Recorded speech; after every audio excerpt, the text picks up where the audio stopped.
Good evening and welcome to tonight's meeting of the Human Resources Committee of the Lake Bluff Public Library Board of Trustees. I call the meeting to order at 6:04 p.m. Do I have a volunteer to be the note taker to take minutes for tonight's meeting? Already started. Thank you. Thank you, Jean. So much. All right, so I'll move to roll call. Trustee Shaul. Here. Trustee Jerch. Here. Trustee Graziano. Here. Thank you. We do have a quorum of the committee. And I'd like to ask if there are any additions to the agenda for tonight.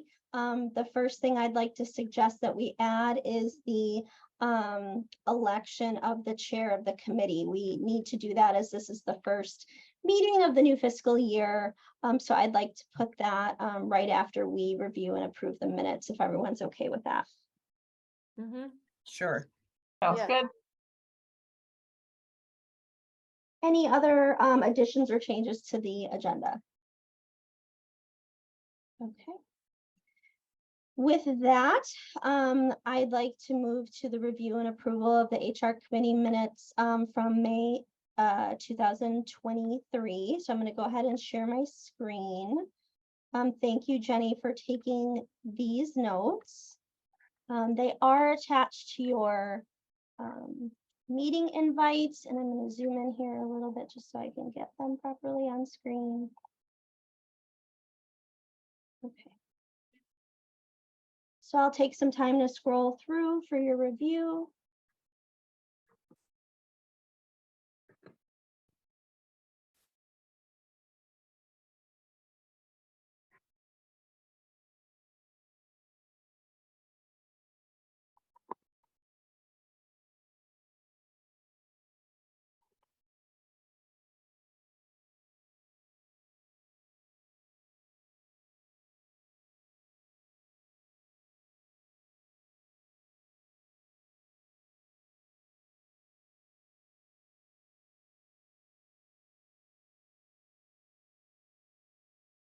When you are all ready, I'll take a motion to edit or approve the minutes from the May 2nd, 2023 meeting.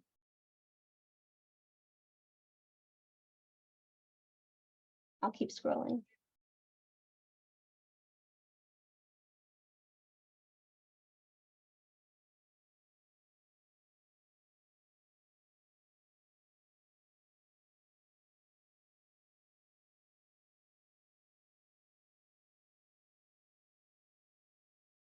I think I forgot to remove the executive session notes from this minutes. Jenny, were the executive session minutes in here? Yes. Okay, so I'm going to go ahead and stop sharing and just do a really quick edit there. Renee, if you're going to make edits, can you also remove the letter C from my name? Oh, yes, absolutely. Thank you. Any other edits to the minutes?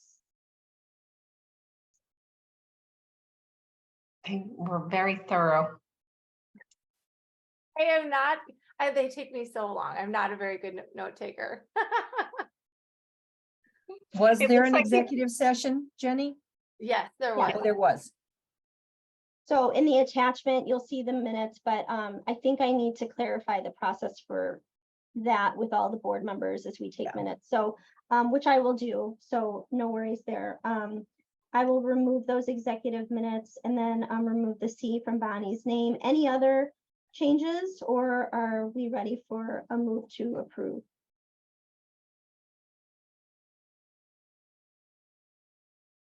I'll move to approve the minutes from May 2nd as just discussed, amending removal of the minutes of the executive session and then the spelling correction. Thank you, Bonnie. Do I have a second? I'll second. Okay, I think Janie just got in there, Jenny. All in favor? Aye. Aye. All opposed? Any abstentions?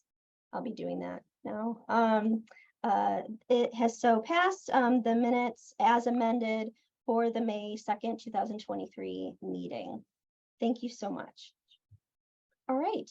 And so now we're going to move to the added item in our agenda, which is the election of the chair of this committee.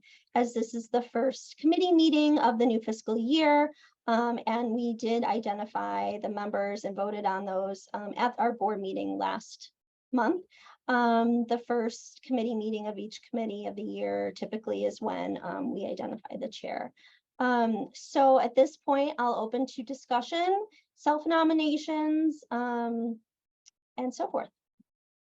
Okay, I would like to nominate Jenny if she's willing to serve again as committee chair. You have been doing a great job of it so far, and I would hope that you would be willing to continue. Oh, thanks, Janie. I Sure. second the nomination of Jenny to continue as our chair. Oh, thank you. Sure, yeah. All right, it sounds like that was a verbal acceptance. I will just do a quick roll call vote with that. Trustee Shaul, Aye. Trustee Jerch, Aye. Trustee Graziano. Aye. And with that, Trustee Graziano has been elected as our chair of the HR committee. Thank you so much, Jenny. Really appreciate you taking this role on in leadership. We appreciate it. Thank you. All right. So the next item in our agenda, and I'll just go ahead and share our screen again as I pull up the agenda. So many screens. Okay. All right, and so we tabled the discussion of the draft letter to trustees regarding the recognition fund. At that time, last meeting, Bonnie had just seen it, and Janie was not in attendance at that meeting. So we are going to move to that discussion. And now that we have a newly formed board with new board members, there's an opportunity to propose again this idea so that all board members are up to date, including our new trustees. So opening the floor for discussion at this point. Any feedback for Jenny about the letter or discussion? Yes, Trustee Yes, Shaul. so I had stated that I wanted to watch the board meeting and understand how the discussion progressed. I did do that. Additionally, I've reached out to the executive director of the Lake Bluff Park District because I'd like to better understand how long it's been in place, how do they operationalize it, how have they distributed funds previously, how much they typically receive, how frequently do they ask for it, and Jenny, I think I didn't want you as a park district employee to do that. I think that would be a bit of a conflict of interest. Mhm. So I reached out to him. He said he would follow up. I haven't gotten his follow-up yet, but I do expect to get it between now and the board meeting. So I'd like, I feel like we're still in the information gathering stage for this.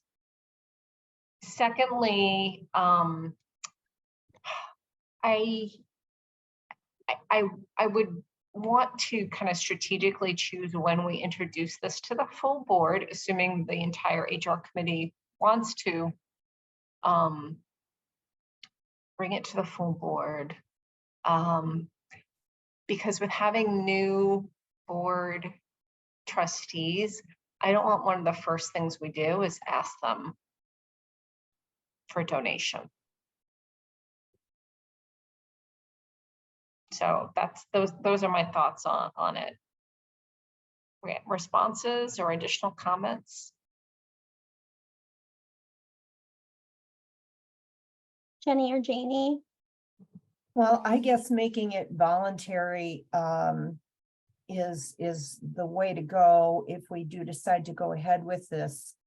That being said, I just read I just read an article today about how everybody doing their paying for anything in person with the iPad, where the tip thing comes up right away, puts everybody in an uncomfortable position. And so I think that waiting to hear back, I think that was really a good idea, Bonnie, to talk to the Park District, because they've had something like this in place for how long? Do you have any idea? I don't know if they have something like this. I think theirs is more informal. Okay, I don't think that they have. So, I mean, I think there's different ways you can approach this kind of a program. But I feel like the informal way can also put people on the spot, because if you're receiving an email from, so I guess I erred on the side of, I thought it was more appropriate to have it be a voluntary program where a board, you're not answering to a board member. The only person that would know who contributed is the director. Because I think to receive an email to say, we want to do a bagel breakfast for people, that can put people in an awkward position. I think it's what we've done as so far for like gifts for Kathy and stuff like that. So, I mean, maybe it doesn't bother people, but I think that's why I thought a program like this would be, because it would be an ongoing thing.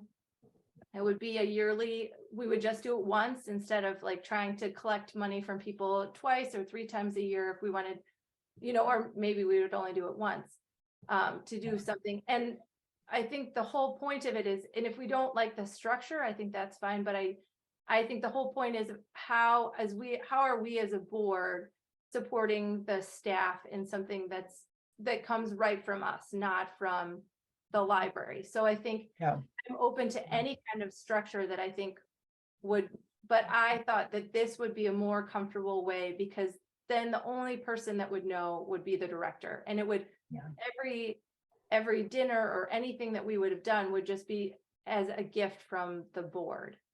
And so, and none of the board members would have to be privy to who contributed and who wouldn't. We wouldn't even exactly. Yeah. The fact of the matter is there's no way to do an ask without doing an ask. Right. Can I provide some additional context really quick? Absolutely. So, one of the initial conversations that Jenny and I had, and I'm sorry, I don't remember if it did trickle to the board meeting where this was shared. Jenny was researching what other libraries do to show recognition of staff. And one of the pieces of feedback that she received in doing this research was that directors are very conservative in identifying any money spent on staff because it is taxpayer dollars. Exactly. And libraries, however, my experience is that libraries have a little bit more of their budget in their hospitality fund allocated to things like this. So our hospitality fund is incredibly low and only just this year increased a bit. As we know, there are going to be events like the Stroh Room and other things, but well, that's funded by the foundation, sorry. But I think that as Jenny was talking, she was thinking like this wouldn't be necessarily money that is coming out of taxpayer dollars, whereas directors in the past have had concern with things like that happening. So I just wanted to bring that to light again as another reason. I remember you were describing this proposal. Yes, and I don't think, we could also, I think that some form of a pilot program for it would be a great opportunity. And as we said, not everyone has to take part in it, because, it's just like any kind of a donation letter. If you choose that there are other things that your funds would go to, that's completely within your, everybody contributes in different ways. And so, but this provides us a structure as far as how the funds would be, how we could also keep track of how the funds are being used. And I liked the idea that they're at the director's discretion, because I feel like the director has a better idea of when these opportunities present themselves and how she could use the funds, rather than it being directed by the board, but it's coming from us. And I think we could also try it and, we don't have to necessarily send it to the new board members if we think it's uncomfortable, but it also would be just a letter that could be mailed to people. I know that John said he'd be interested in trying it. So I think there might be a few people that might want to participate, and none of us would have to, it would be a private, it would be a private donation, and they would all go into one area. Mhm, mhm. So I have a quick question for Janie, a historical question. Yeah. I know that prior to me joining the board, I believe there was like a holiday luncheon. And actually, Yes. during the time I've been on the board, there was a pizza luncheon. Were those things funded through trustee donations? It was no. funded through the library hospitality. Yes, yes. Okay, because I know we've done, for like a gift. Martha had her baby, and we've, sent flowers or something. I think Right, Eric's right. retirement, or farewell gift. Yeah, things like that have been Individual. typically from, people donating. Yeah. So I guess I'm at this point a little confused. Are we talking about having sort of a once a year contribution that we say covers all of those types of events, like a little farewell gift for someone? Or are we talking about something that's used to cover like a pizza party, or after a job well done, or a holiday event? My feeling is, Jenny, when you propose this is strictly for staff appreciation. So, I guess, and I'm not sure if this is a bonus to someone who did an outstanding job. I know that you're not, because we did that already, right, Renee? That would come out of library budget, personnel Okay, funds. okay. Yeah. So this would be an Clarification. all staff appreciation, bagels and cream cheese and coffee on a given morning, or something along the lines of that everybody who came in that day would be taking advantage of. And Yes, because when I did talk to the two directors, so I talked to the Cook Library, and I talked to the director at Glencoe. So I realized that that at the Cook Library, I asked him, I said, what kind of staff appreciation do you do? How do you do staff appreciation? How do you guys organize it? Well, they have 120 employees. So they said what they do is they have each staff person contributes an $20 or something like that. And those go for staff gifts. He said they only do one appreciation lunch. I didn't actually ask him. I didn't get a chance to ask him what they do for trustees, but he said they do one staff appreciation lunch, breakfast a year that is for their training session. Cause he said, we try not to use any of those funds because they're taxpayer dollars. And To clarify, you said staff pay for this is a staff paid for fund? So they pay, so like if someone leaves or something, or if someone leaves, if they want to get a gift from the staff, it comes out of the $20. But they have 120 employees. So that is, and so that was what he told me. And I didn't realize that to how conservative they're asked to be with the funds so that was why I thought, I think all of us, want to show our appreciation for the staff. And so I thought, and I do believe that team building happens during events where you have food and you can sit down and share with your colleagues, because even though the Cook Library does it, I still believe it's really important for staff to build morale, and when you are working in a profession, at the library, and I know people there give more of their time and their heart than, and this is one way I think that we can show appreciation for them, and we can help build morale and really show how much we care about what they're doing. And it builds a connection between us and the staff. But like I said, I'm open to any kind of structure. It doesn't have to be that letter. It doesn't have to be, but I think I would love to be able to do something for the staff as a board, So Jenny, do you envision that these would be events that board members would be invited to? Like I breakfast or a pizza party or whatever? I was thinking it would just be for staff. It just staff team building. I like that idea. My one question is, do you have any idea if that donation would be tax deductible? Yeah. Oh, It should be with any donation to the library, Mhm. it's tax deductible. The other thing is that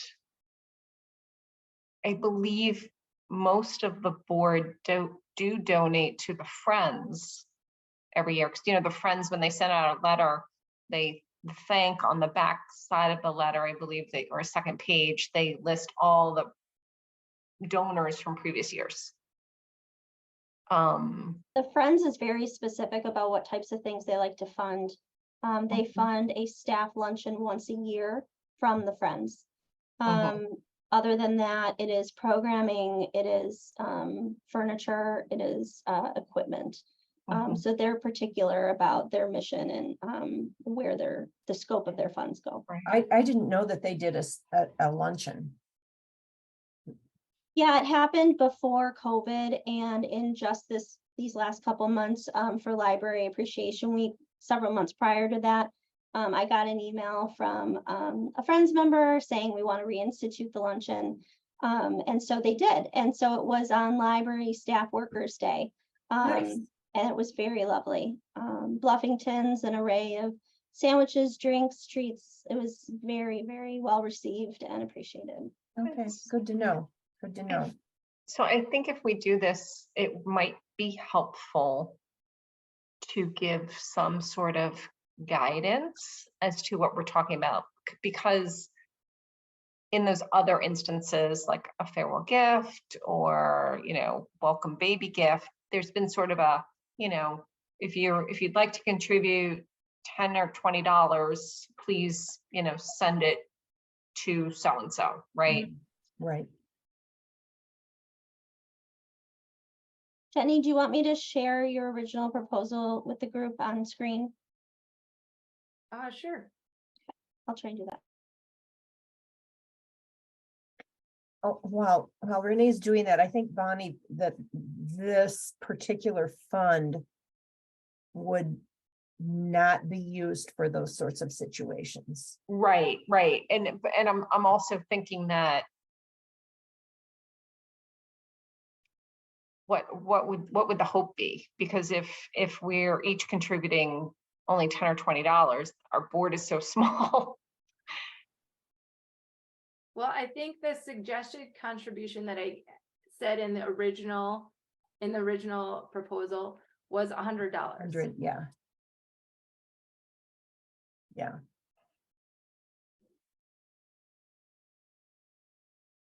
Yeah, and I think that's perfectly reasonable if somebody chooses not to give it, if somebody chooses to give more, whatever. I like the idea of trying it as a pilot and just see how it goes. And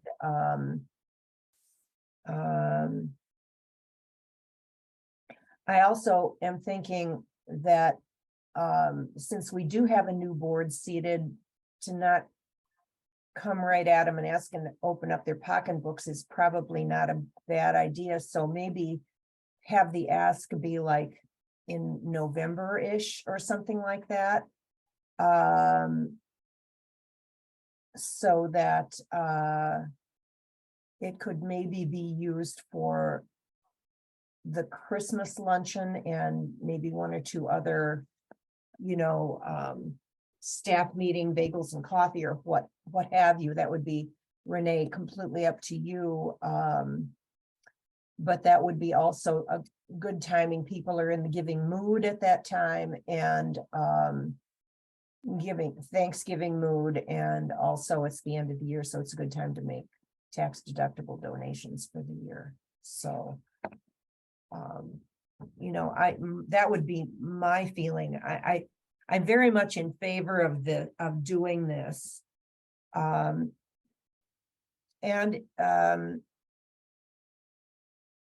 you know, I have no idea how it will be received by the other board members. We just don't know until we do it.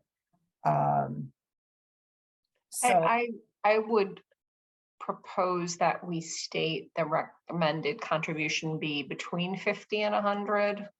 Give a range as opposed to begin at 100. Mhm.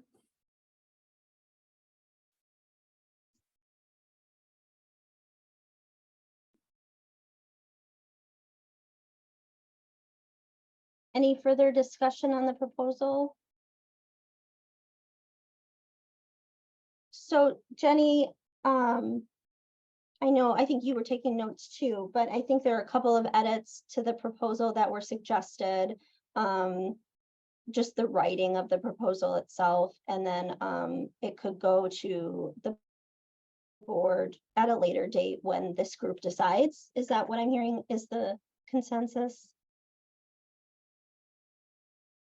Do we have to represent do we have to represent this again to the board, or can we just move forward with the letter? That's totally up to you all. I'm the facilitator here, but I think you all can decide what is the best approach. Because I just feel like this is just my opinion, but I feel like it makes people uncomfortable when we talk about it and we've talked about it at like 3 different meetings. So I'm wondering if we can just like if people are in favor of Janie's proposal that, that we update this and, or we update the letter and then send it out in November and then see how that, works. So that was, I don't know, do we have to, are we getting it approved again or? The guidance at the April meeting from the former president was to just move forward with the letter. Okay. But given that, there's a new group here, Right. it sounds like there's conversation about more structure and more clarification and definition just for transparency. So at least having a proposal on hand would be helpful. I don't know. I'm just thinking about organizationally, what do you all ask of me in terms of what I'm expected to do for the funds, kind of creating a process for that, whatever it is that you want me to do, I will do. So I'll defer to whatever Janie and Bonnie and I just want to add really quick, I just continue to appreciate the support and the conversation on behalf of all the staff. Thank you. So I think we put it on the board agenda maybe for September, if it's not too busy a month, hopefully it's not, just to let people know HR committee's reviewed this. We've made a few tweaks to the proposal. Again, I think we should have it probably on our next HR committee meeting too, because hopefully I've got a little more insights in terms of what the park district does. And then the letter just gets sent in early November. The Friends letter, I think, goes out in October. So just another thing to consider. I mean, that goes to the whole community. The other thing I would suggest is that, because again, I had trouble kind of wrapping my head around it and understanding what exactly are the guidelines of what we want to fund. By calling it a recognition fund for library staff sounds to me like it's a good job. You did a good job. You get something. It's not a kind of a event, a recognition for the whole library, for the library staff as a whole. So I changed it a little bit to, I don't know, maybe library trustee fund for library staff. Staff development is what I was thinking. Staff development. Yeah, that's a really good point, having the word recognition. I see.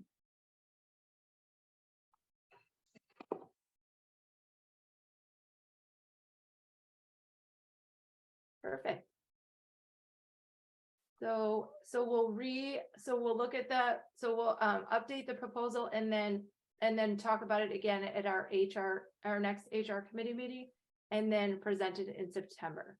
Yeah, I would expect at our next HR committee meeting, I would have received some information from John Beeler. I'm more than happy to send it to Renee to send to the whole committee, or if I can send it directly to the whole committee, I will do so. So that we can just compare. Yeah, One-way communication is fine, as long as you're not asking for feedback. Okay. So yeah, that would be fine if you can send that. Okay. Okay, any other discussion? Well, it sounds like a plan to me. Okay, perfect. thanks, everybody.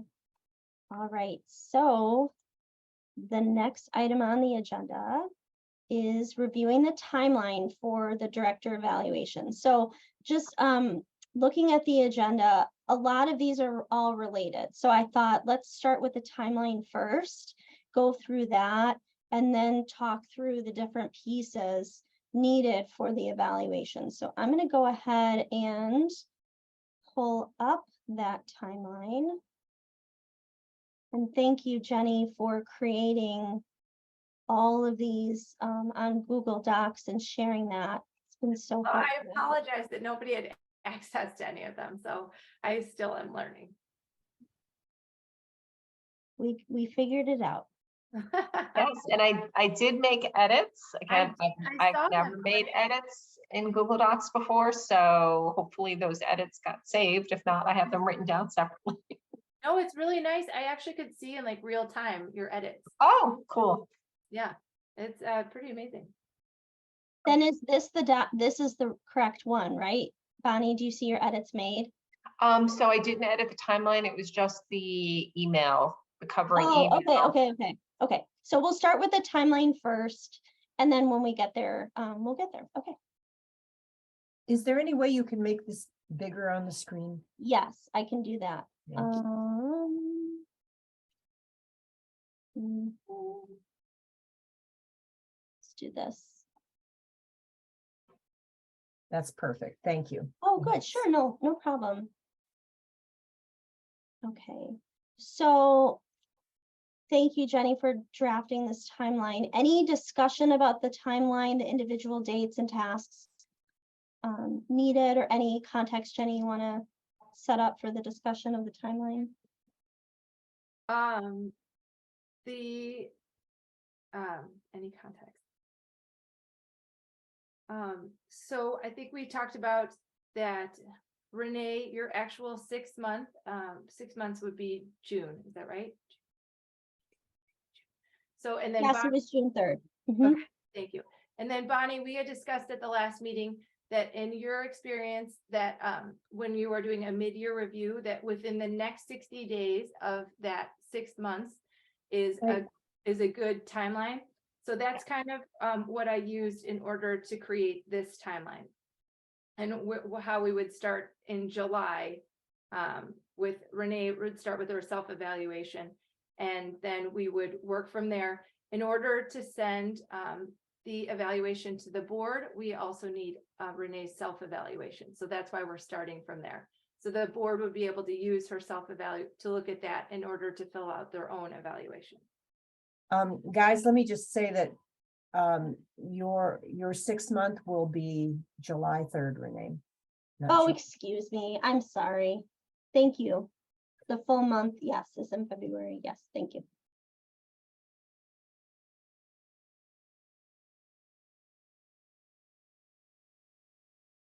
Any feedback for Jenny or for the group on the timeline? I'm imagining the timeline would be shared with the board as well. So a question for you in particular, Renee, with the summer being the busiest time at the library, is it reasonable to expect that the staff and the managers and even the board all complete the evaluations in the 11-day period between August 2nd and August 13th? So staff know that this is coming. I'm not worried about my self-evaluation. You'll get that on August 1st. That's no problem. We talked about this a little bit in drafting the timeline, Jenny and I, that August is a time for vacations. It just is. And we played kind of devil's advocate and looked at postponing it and waiting until later, and then it gets really far off of the 6 month. And this is just the first time we're walking through kind of a more structured process.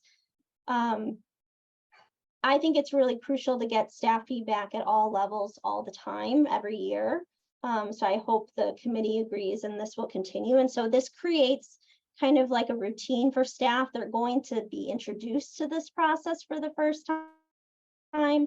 And so it'll be optional for what staff capacity is at this time. I think it's the best option we have, time frame wise. I don't know, given the start of the new school year and how things get busy for other people for other reasons, I don't know if that's a better time, but you know, either we push it off now, or then we don't line up with the due date for my annual, which is really the goal we're trying to get, so that my review is at the same time as all of the other reviews before the end of the fiscal year. Okay. Can you just scroll down to the end? Actually, I have this. That was kind of an all over the place answer, Bonnie, sorry, but I've been thinking about this a lot since Jenny and I first started the work, and there's no ideal time, given the time frame that I started, for this to happen. Yeah, and this is a one-off situation, right, where we're going to have this evaluation at this time of year. Because the 6 month, yes, there will only Right. be, well, the group can decide if you want to do check-ins. I think my predecessor had 6 month check-ins with the president of the board. I don't know what kind of how that was formalized, but this committee can decide how and how often and what that is. Yeah, well, I think we should just go for it and make it work with as many people as we can get to participate, because this is a one-off deal, recognizing that summers are problematic. We'll eventually get back to the so your next evaluation, Renee, will be March. You know, in March, and by that time we'll be doing March and what would it be? September or Budget. October, something like that. Yeah. Yeah, we'll be doing the budget. We'll be hopefully working towards the strategic plan. Yeah, but you're right to think about different times a year. Okay, I agree. Let's, we'll work to these targets, and feedback is optional for staff. Are we I'm making? gonna say strongly encouraged for managers, but optional for staff. Yeah. Is what I'd like to ask. That makes sense to me. I'm comfortable with that. Okay. Anything else? I'll go ahead and stop sharing if not.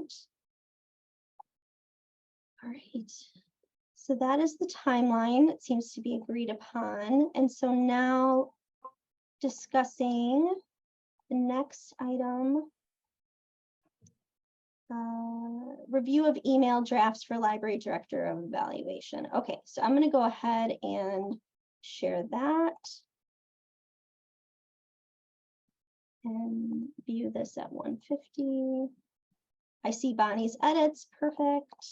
Sharing screen. Jenny, do you want to talk us through just really briefly what these are, and then we can work towards finalizing them? Okay, great. Yes, because Janie, I don't know if you could open this document. So these are just drafts.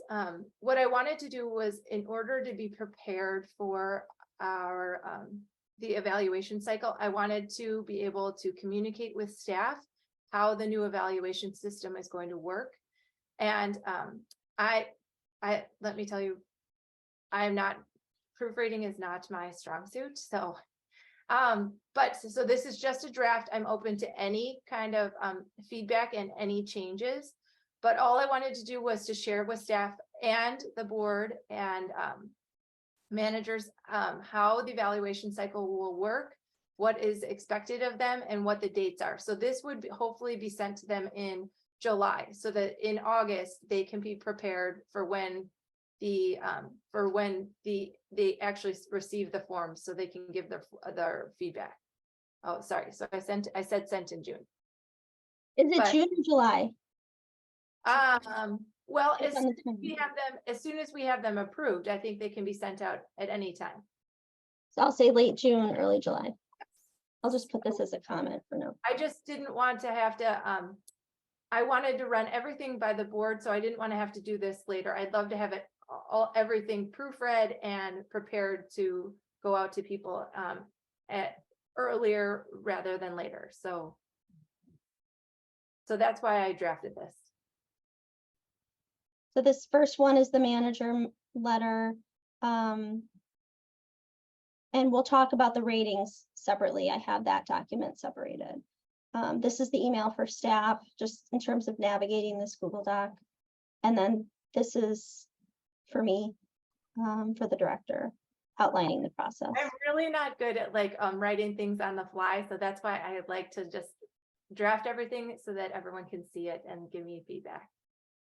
I will do my best to get into these documents. I have had Google Docs be kind of funky on me, which is odd because I've got a Google email that I use to get into them. Well, Janie, that was my fault because I didn't realize that there's like different levels of access that you have to, so that you can access, like there was one that was accessed it so people could read it, but then I also had to make you guys editors. So that's why it wasn't working. Okay, so I will try to access Google Docs. I think Jenny just reshared it this afternoon to us, so it should be more recently in your inbox. Okay, So I do want to throw out there that I typically finalize the board packet the Friday before the board meeting, which is this Friday. So if I'm going to include any of this for review of the board ahead of time in the board meeting, I think we need to set some pretty quick turnaround deadlines. Does this email correspondence this doesn't have to be approved by the board, does it? No, but like if you want me to include it in the board packet as this correspondence is going to you. Oh, So that's just the question. Maybe it doesn't go in the board packet. But a benefit I see to it going in the board packet is then there could be questions asked and the committee could be there to answer. mhm. oh, It doesn't have to be. It could literally just be an email. But if you want feedback, So I would propose that we put a timeline in the board packet. mhm. There are a few like grammatical edits to be made on that timeline. oh, I didn't, So- did you already say them when we had it up? I Did I miss it? have edits from last time, but I didn't make them in the Google Doc itself. So, Got it. because I have our packet from last meeting. So I would recommend we just put the timeline in and we just let people know, high level, here's how it's going to work. We're doing, a mid-year review. It's going to cover the time period from January through June for Renee.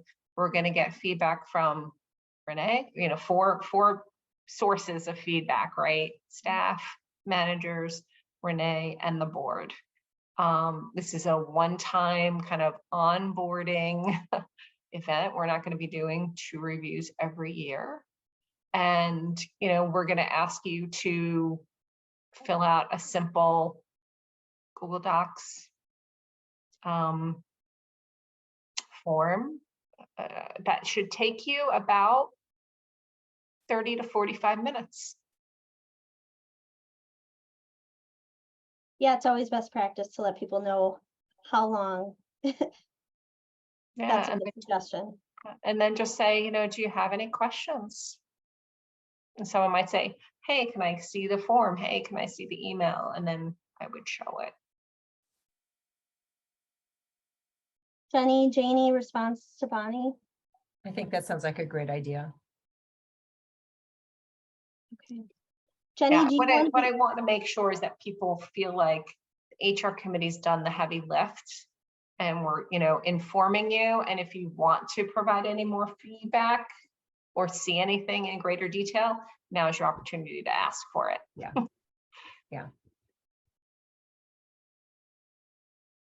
So I can put, that will be on the agenda then. Jenny, do you want to be the one to provide that overview? Sure. So then I will just need a finalized timeline document. Can you see the timeline on your screen now? Yeah.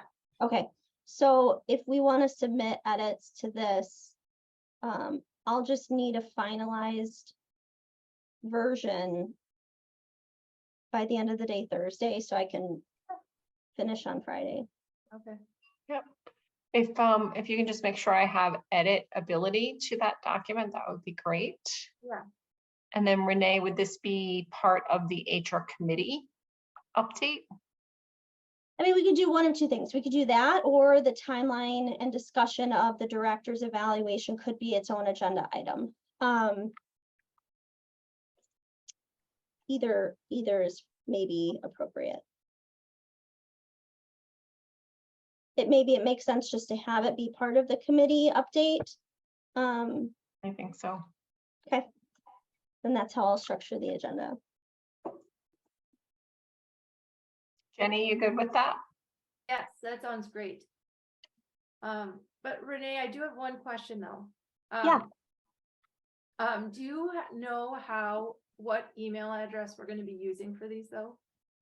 I missed the last part. Can you say it louder? I need Sure. better speakers on my computer is what Oh, I I'm realized Do recently. you know what email address we're going to be using for all these forms and the correspondence? I won't know by Friday. No, that's fine. But Okay, I just want to have an idea though of what, that's because if we're going to be uploading the Google Forms and we're going to be sending correspondence in July, it's not it for the needs to be board. created. Yeah, it needs It to be actually created. it's actually for our committee, because like we'll need an address in order to, so we can keep all the documents. And I think it would be much better coming from a formal board address rather than, or an HR address rather than coming from my email or anyone's personal email address. Yes, correct. Okay, I'll have that made this month so that it's ready and set to go. Perfect. Thank you. Sure. Thank you. Just since we were on timelines. Yeah, absolutely.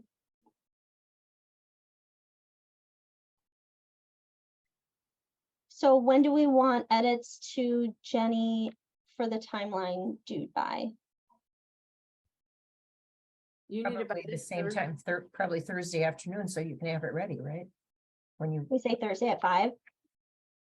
Mhm.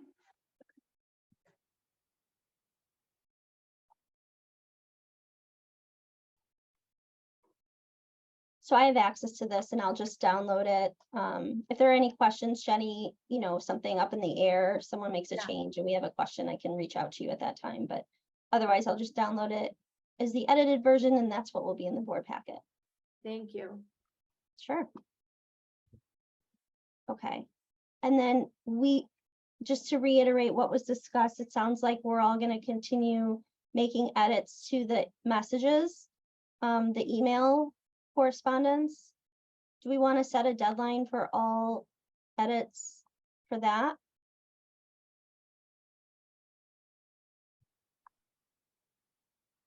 It'll just depend on when you want to send it. Yeah. Well, since we're, so probably we need these by the beginning of, or the end of June, right? Because if our goal is to have the email address first, we have to have the email address to do any of the work. So, so I would say probably by the end of, we need it before the end of June. Because hopefully we'll have that address and then we can start sending this information in July. Because, right, yes. How about Tuesday, June 27th? Mm-hmm. Okay, so this is Tuesday, June 27th is what? Edits to the correspondence to staff, managers, board, director. This Google Doc, the email drafts for evaluation. So one thing I noticed in reviewing the document is right now, Renee, if you'll scroll through the manager piece, then here's the board piece. All right, it talks about, sorry, go back up again.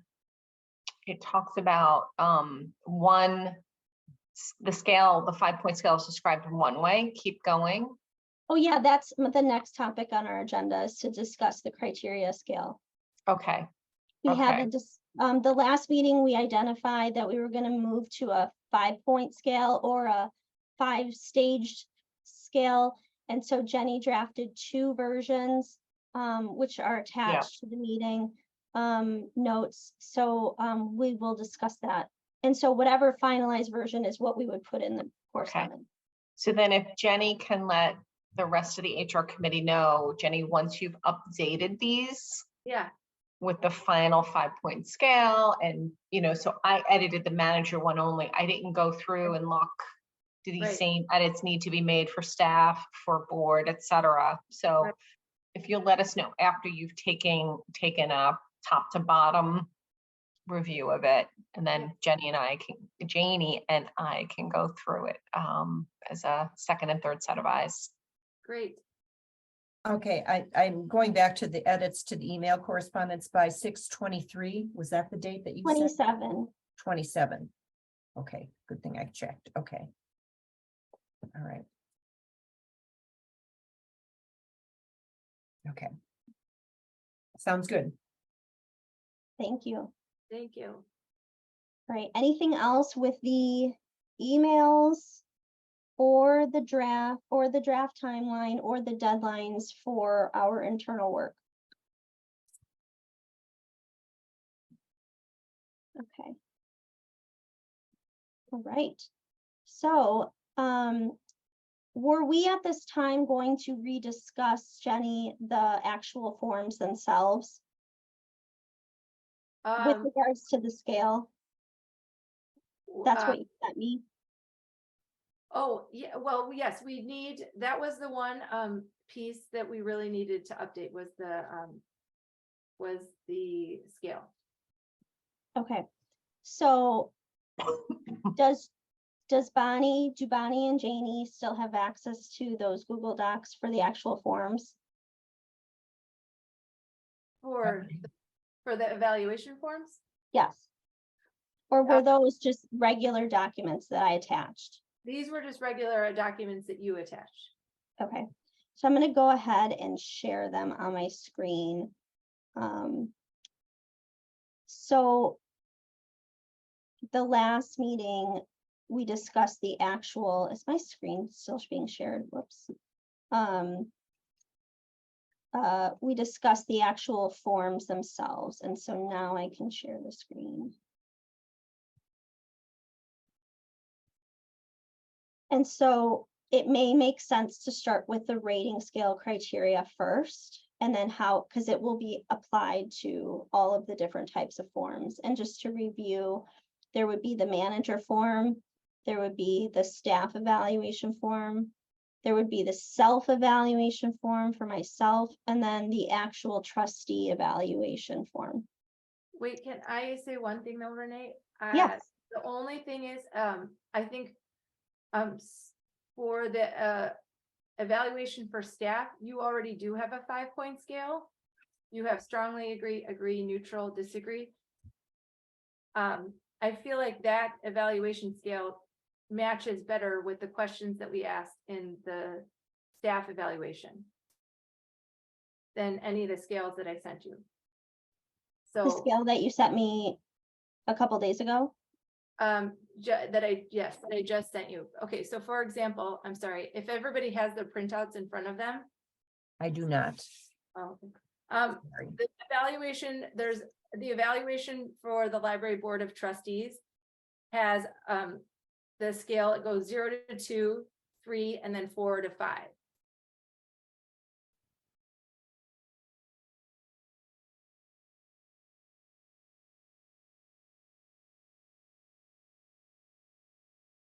there was questions at the last meeting about the distinction between 4 and 5 and how that was a little bit complicated to determine what's the difference between. And so the recommendation was to create a 5-point scale delineating 4 as distinct and 5 as distinct. And so Jenny drafted 2 versions of a 5-point scale for this committee's review. And so there was agreement that it needs to be a 5-point scale. And then there was just some discussion and wanting more information about what those individual points of the 5 mean. And in my opinion, for the library director evaluation for library staff, you could keep the 5-point scale the way it is already listed, which is strongly agree, neutral, disagree, strongly disagree. Oh, yes, I agree with you. So let me share that just for reference for everybody in what Jenny is talking about. I recognize Jenny and I are maybe a little bit more intimately aware of all the different documents. So it's helpful just to kind of clarify. So this is the general evaluation for all staff, and they're supposed to identify basically a Likert scale: strongly agree, agree, neutral, disagree, strongly disagree. And so it is in thinking about the easiest, making it super streamlined for staff, easy to fill out, easy to complete. It's just a bunch of statements relating to the job description. And we were going to, at some point, talk more about some other statements to add to here. So, and then there's an open-ended, but I think what we need to discuss is the 5-point scale related to the trustees, the director self-evaluation, and the manager evaluation. Yes. So I thought this evaluation looked good to me with the scale that's already in place. I'm comfortable with that. Okay. Janie? And you're getting comments from Janie too. All right, so moving on to discuss the scale.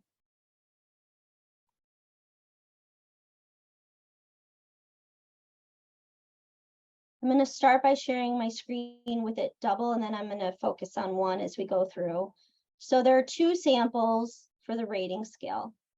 The biggest difference that I observed in reviewing this, Jenny, was just the names, or what we call 5, 6, 7, or 1, 2, 3, 4, 5. But there are differences in the write-ups as well. So what we can do is go through them individually and then discuss, is there one that we want to focus on and hone in on as the rating scale for those evaluations? Questions? Okay. So, nope, that's what I want to do.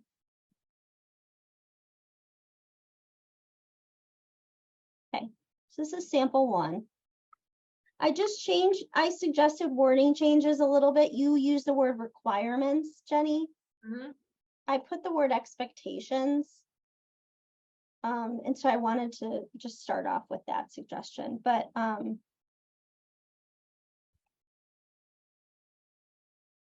for your review, this is the first sample.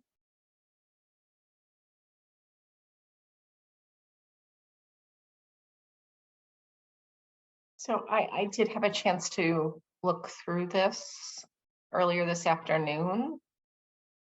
I have a preference for the option 2. I like the simplicity. Just like the strongly agree, neutral is super simple. I feel like this 5-point scale, the way it's described, while the performance levels are probably very, very similarly described, as someone, if you're going to go, I just feel like this is going to be easier to remember. So I like the simplicity of this rating scale. Yeah. I like the word effective. I thought that was well done. I think feedbacks you gave Jenny in sharing your rating scale initially was just this idea that like the 3 is people shy away from the 3 or the middle ground sometimes, but the word effective still has meaning and still has impact, and I think it's an effective use of your wording. It works.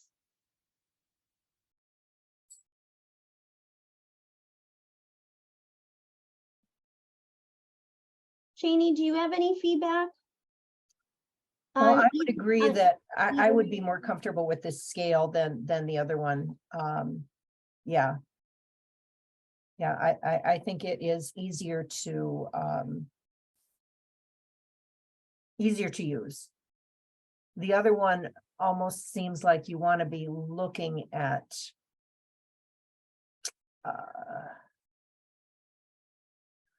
possibly more of a,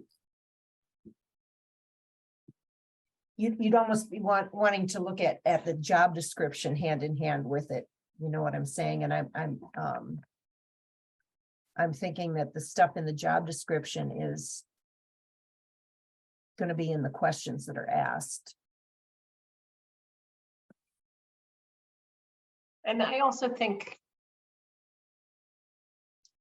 job descriptions don't anticipate all possibilities of what a leader may have to do. Right. You know, Especially in a new setting. Yeah. So am I hearing consensus that the preferred scale is sample 2? And this is the one we'll hone for the evaluations? Yes, that's my choice. Agreed. I second the second. Jenny says she agreed as well. So this is the one that we'll focus on honing in terms of wording. And perhaps it is as is, but in terms of the differences, that's what we'll do. So sample 2 is what the agreed upon rating scale. Jenny, thank you for drafting this Oh, yeah. in the 2 versions. I just looked on Google. Well, it was very effective research. I love Google. All Makes right. things so much easier. Well, and we can make it our own. You all can identify changes and suggested edits that really resonate with the position itself for the director. Okay, so that is the discussion of the rating scale. At this time, The rating scale. oh yeah, go ahead, Bunny. So would we use that rating scale for board and manager and self-evaluation? Yes, so here I'm about to, I was going to ask, do you want to look at each of the individual evaluations now to see how they will be integrated? So for example, this is the self-evaluation as it currently stands in its draft form. And so we would insert the rating scale and the definitions into this part of the self-evaluation. And so the form itself will change a little bit. So these boxes, obviously there'll be a box for each of the 5. And then what I'll be asked to do is to identify where I think I fall, and then give that evidence related to those rating scales. And so I would do that for the different categories. So that's how it would be integrated into this form. With regarding the trustee evaluation, which I'll pull up next. And Renee, can I say just one thing? Yeah, absolutely. Although we're looking at these paper copies of the evaluation on the Google form, it would look different. Yeah, we This- just didn't have a way of, yeah, that's well said. No, total, I just wanted to, because like, it won't look like this in the Google form. And that's what Renee will use when she's doing her self-evaluation, and that's what all the employees and the trustees will use is a Google form. They won't use these paper copies. Although these are great because they allow everyone to look at them and provide feedback before we put all of it electronically on the computer. Yeah, absolutely. Thanks, Jenny, for that clarification. So this would be the draft content, I'll say, that goes into the Google form. And so the rating scale would be very similarly integrated into the form in this area. You know, Jenny, as you're thinking about creating the Google form, you know, you can copy and paste the rating scale across all the evaluation forms just to have it there so that people can reference it, you know, as they're filling out the form maybe. So it would be in the beginning. And then all of these sections would change as well. And then there wouldn't be necessarily any changes to the staff evaluation as we identified. Those are statements with the Likert scale. And then for me, or for managers, excuse me, it's very similar again.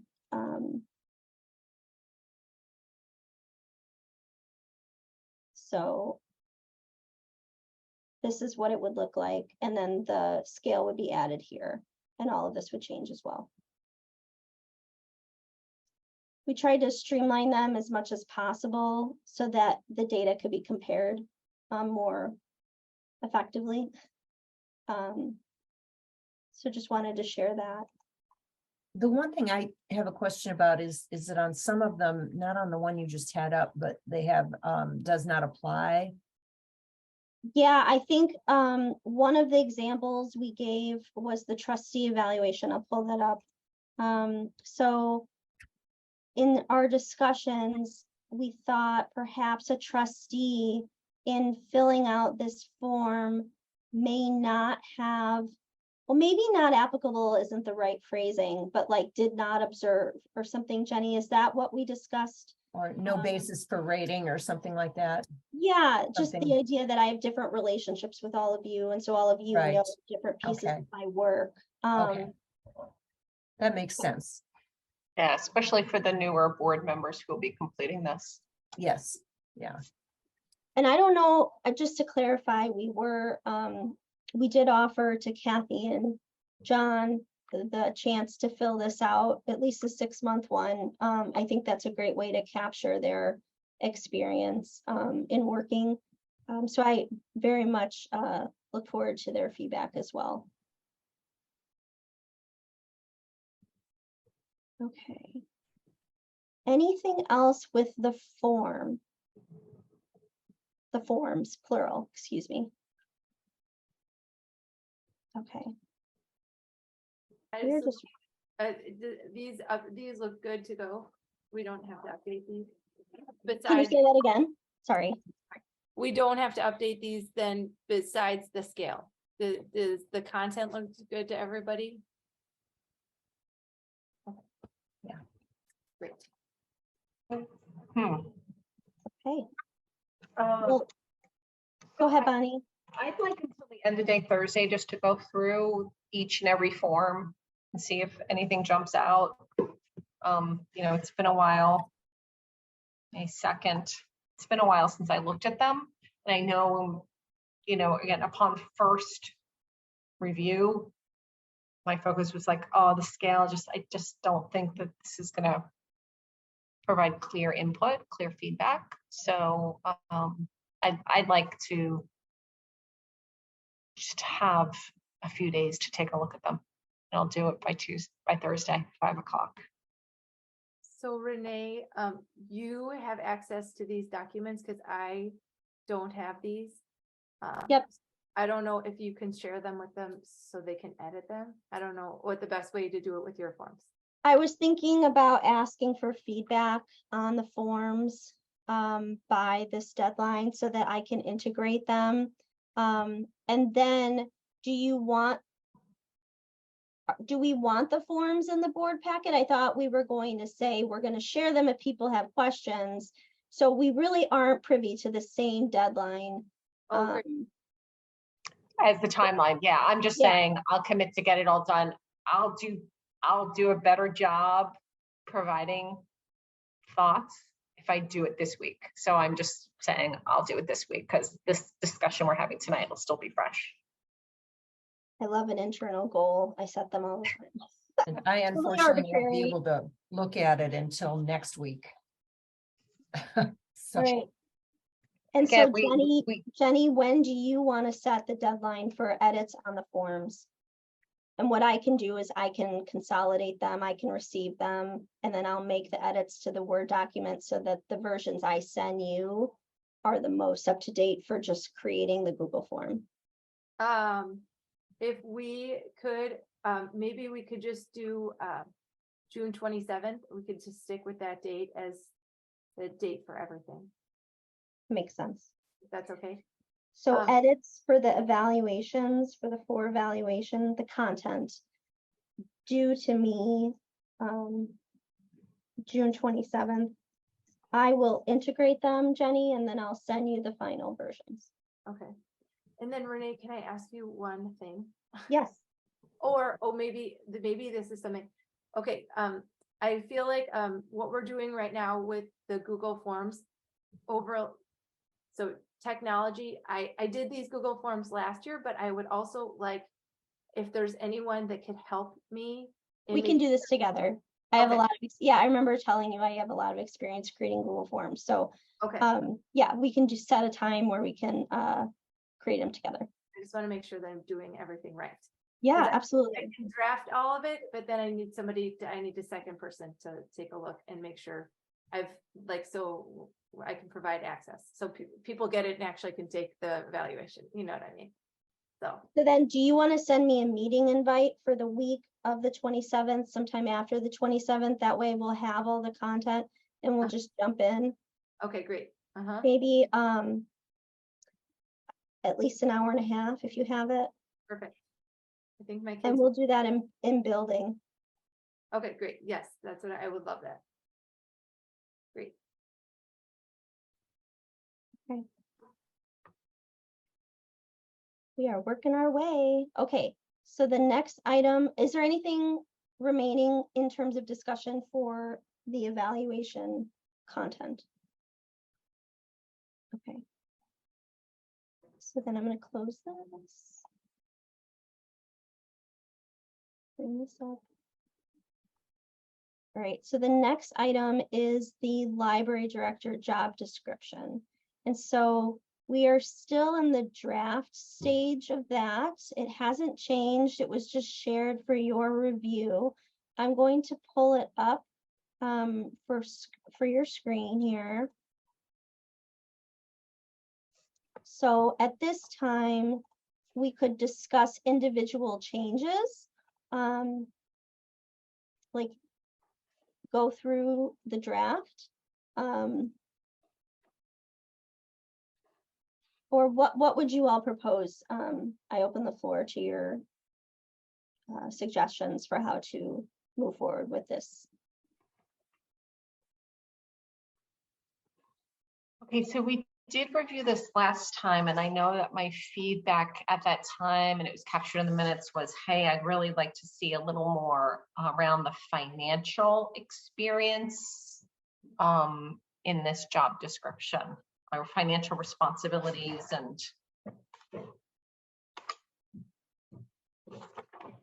I know it comes up under number 2, business and financial management. Do you have suggestions for what you'd like to include in that that's not already there?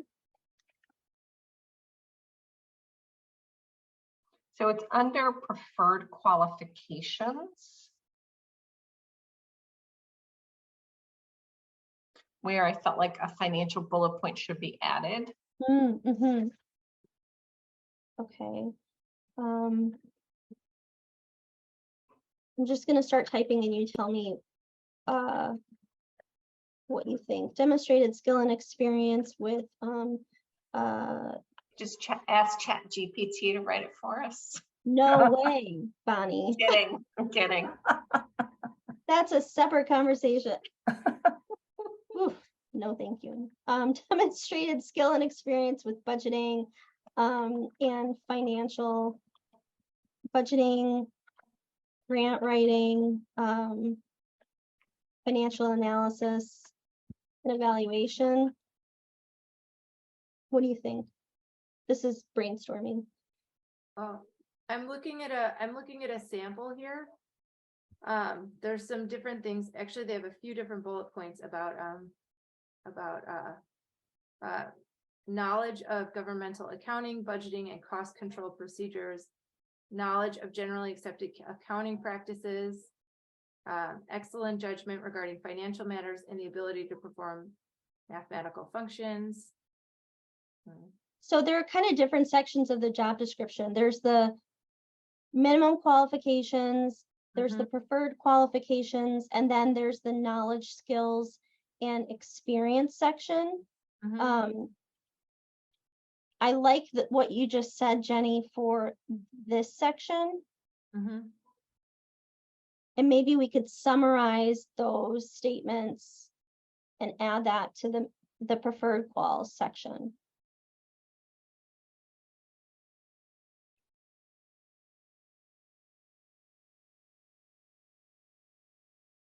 Well, the knowledge, skills, and abilities and work environment piece, Renee, are you suggesting we add some of what Jenny just shared with us verbally to this section? Yeah, because with regards to the preferred qualifications, what you're looking for in a section like this when you write a job description is something, their areas or categories of work, you wouldn't necessarily be as specific as you would in the knowledge and skills section. So I think to your point, we need to add a bullet for financial experience in the preferred qualifications, and then we need to extrapolate on that in the knowledge, skills, and ability section, the specifics. So this could even be demonstrated skill and experience, or skill, judgment, and experience, however you all want to word it. And I can play around with this too, with library budgets and finances. It could be that generic for preferred qualifications.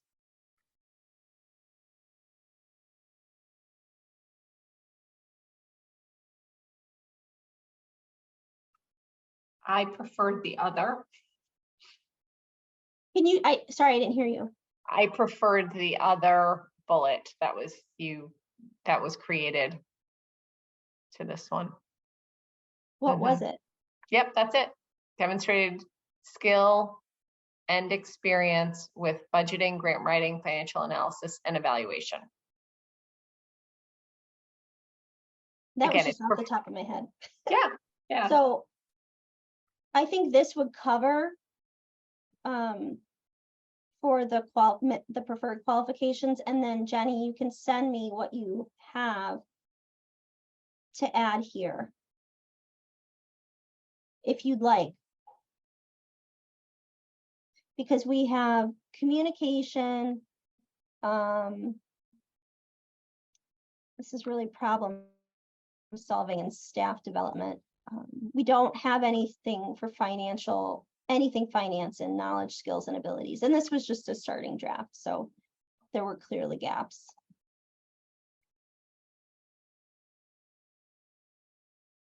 Jenny, would you be able to send those to me? Yes, I will definitely send them to you.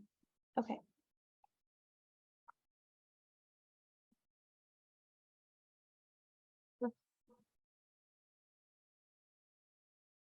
And Renee, a quick question about this. Again, I did not review it for this meeting.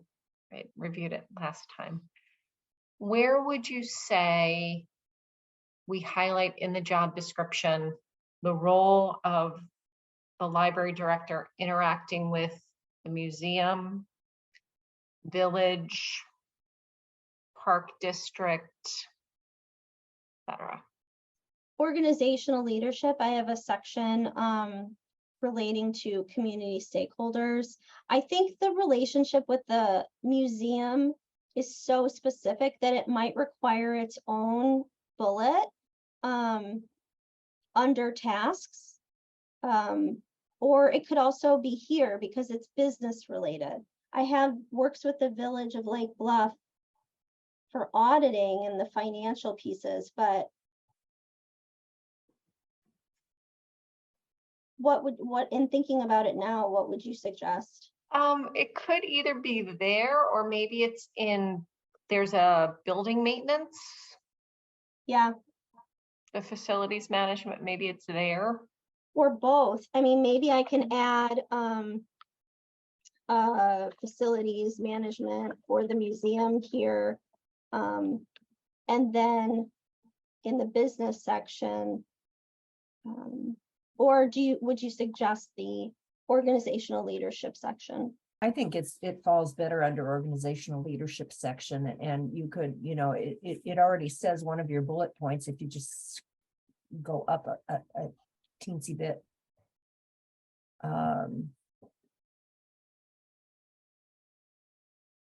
That one, yeah. Partnerizations and professional library associations with the public, the museum, community stakeholder. You could just put. It could also be under in this there. one too, because it's a committee. I think I agree with That's you, true. Janie, maybe under this section. Yeah. Okay, so add a bullet about museum organizational. Okay, great.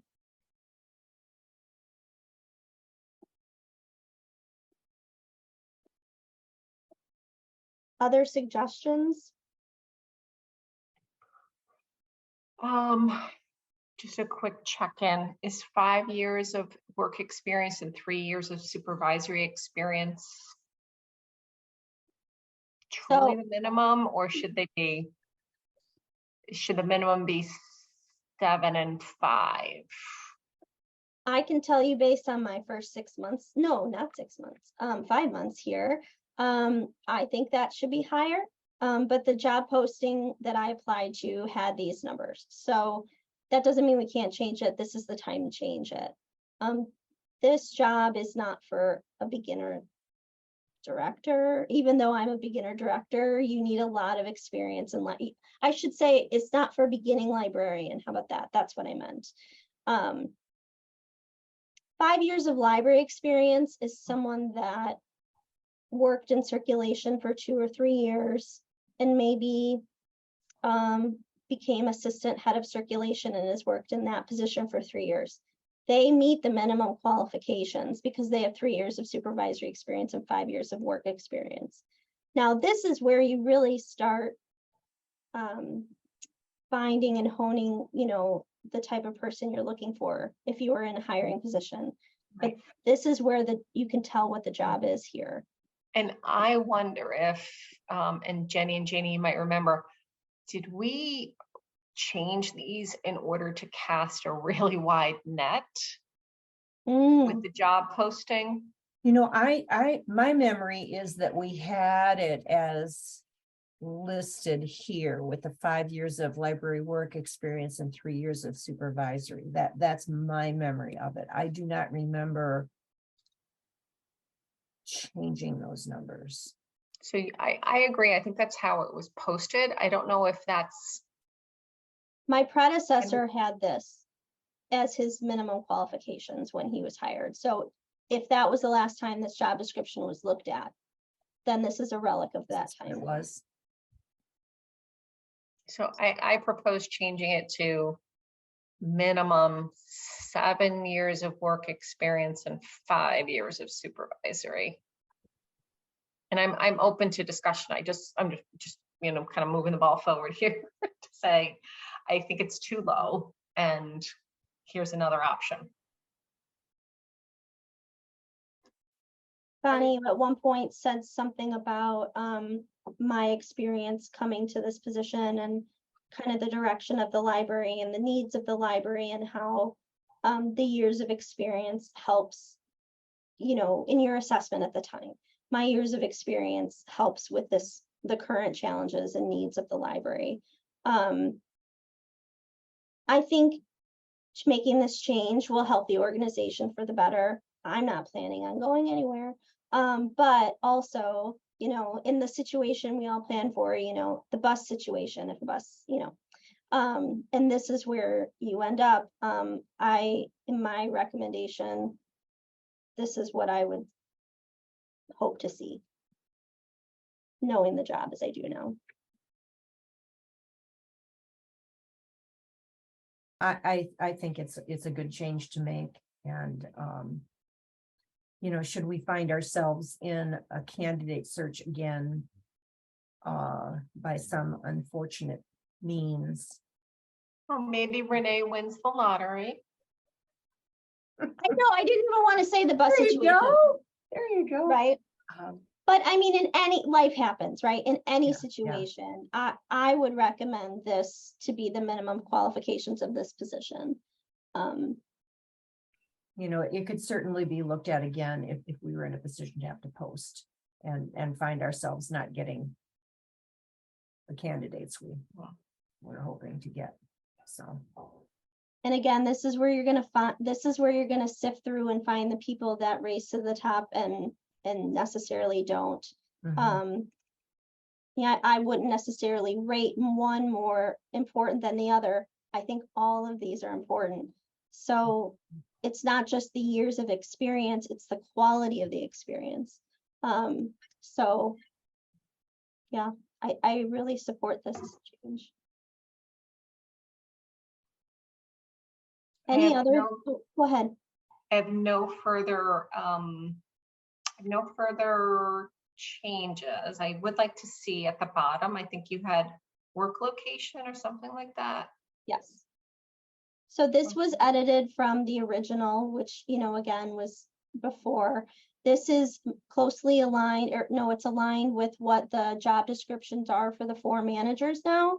The difference is the mention of potential work from home abilities, but it's more flexible in their job descriptions than it is this one.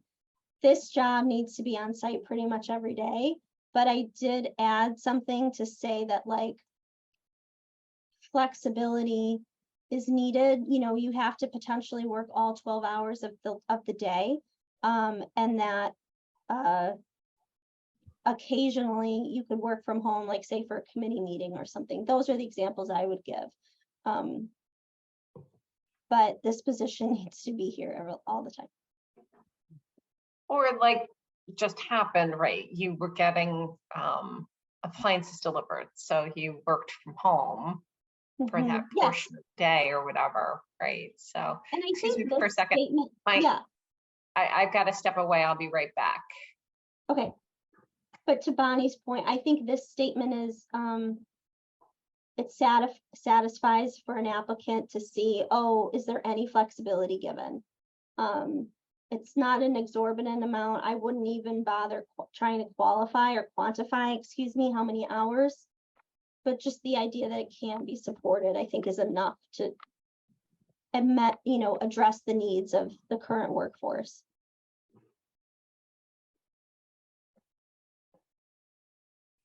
I have no further changes. My pencil is down. I appreciate any and all changes. So what I can do is I'd be happy to make those edits and make suggestions for those sections that we feel are missed, and I can send that out via email for all of your review. Typically, director position, the job description is approved at the board level. Organizationally, the director has oversight of job descriptions for the organization and the scope of work for the jobs, but because this position it refers to the board, you all being the ones who assess and evaluate, you would be the ones to review and finalize the job description. So this could at some point, I'm not suggesting the June meeting, but perhaps at the July meeting so that they have it ready to go for the evaluation.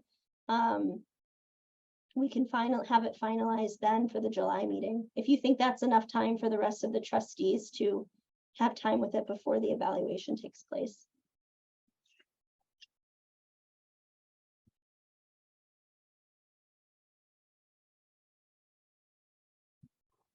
Jenny, what do you think?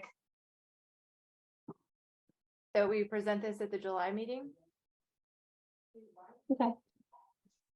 Yeah, I think that's a great idea. Yeah, because I do think we need the finalized version for everybody to look at for the evaluation.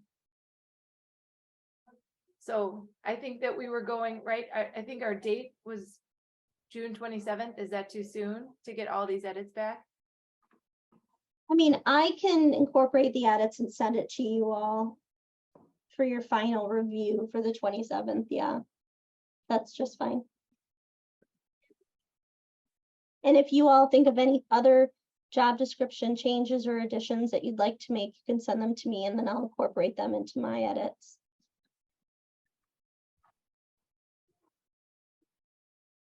Okay.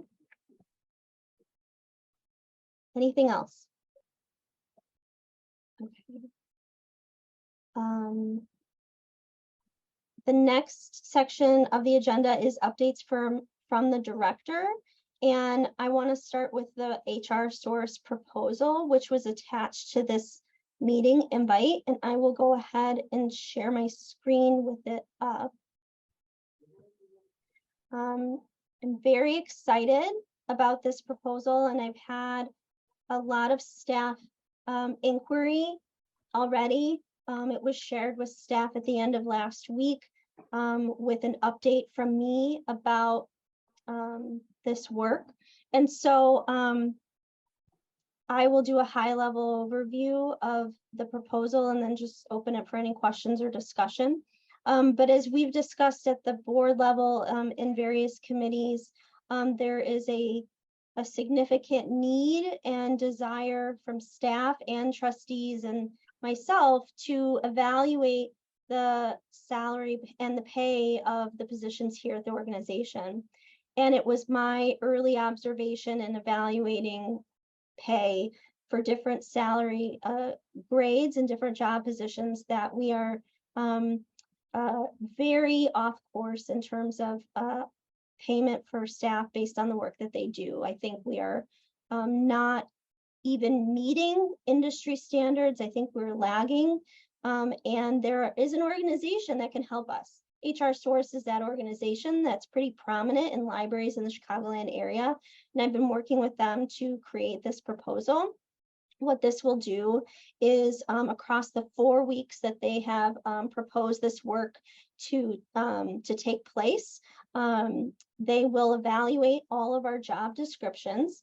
They will provide us with specific salary ranges and benchmarking rates for us for these different positions.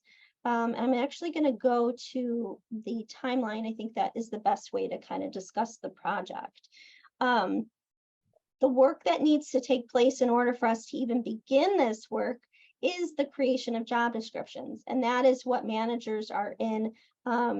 They're now in the throngs of that work right now.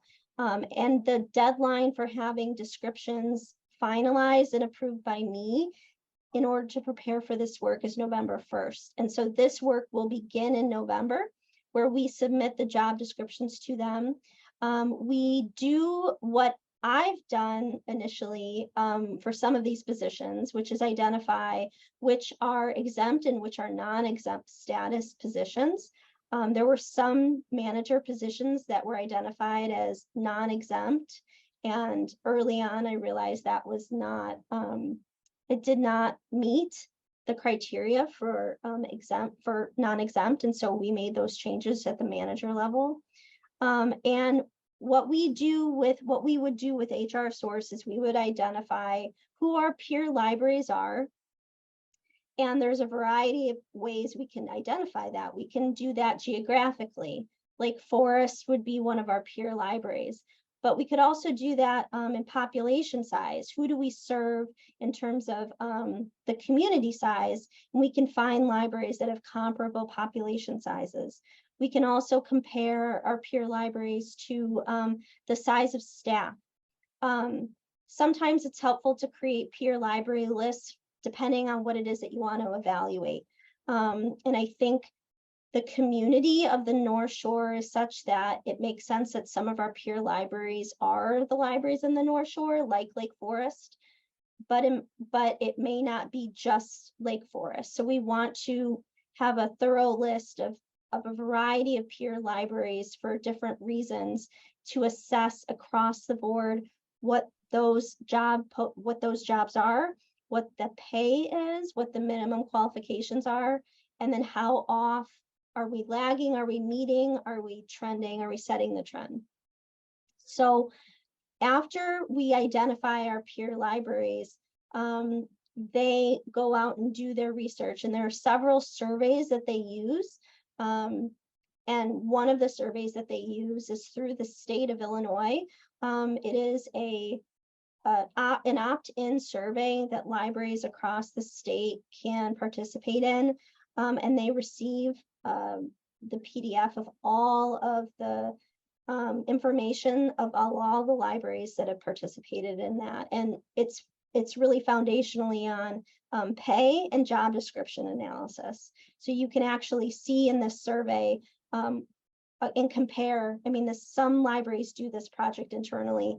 I don't have the capacity to do this, but some libraries will use that survey and do their own benchmarking project with that data. But because we're paying HR Source to do this project and the consulting with them, they have access to this survey on their own. And so what they do is then use that data and compare all of our jobs with the jobs that exist in library world in that data. The report that they give is they actually create a pay scale for us for each job description, where the minimum is, where the median is, and then where the ceiling is, where the top of that salary should be. And they do that for every single job. And they give us our tiers for which class our job should be in. And then they present that information to us. We can decide who gets that information and at what level. But staff know about this, and so that's the projected scope of this work. And then the work after this would be creating a timeline and determining how do we financially support the recommendations of the report. Sorry, that was longer than I thought it would be, but thanks for your patience. Bonnie, you had your hand up. Yeah, Renee, is there a limit to the number of peer libraries we can identify? So that's a good question, and I don't know. I think they have access to the entire report, which is statewide, but typically peer libraries are a list of anywhere from 5 to 10. In my work, having been at Deerfield and then eventually at Glen Ellen, where they've done salary benchmarking projects, you see both the peer libraries, but you also, the data is compared to industry standards across the state. So there are a lot of mathematical equations that Janie would know that I would not. I think that they apply to this research.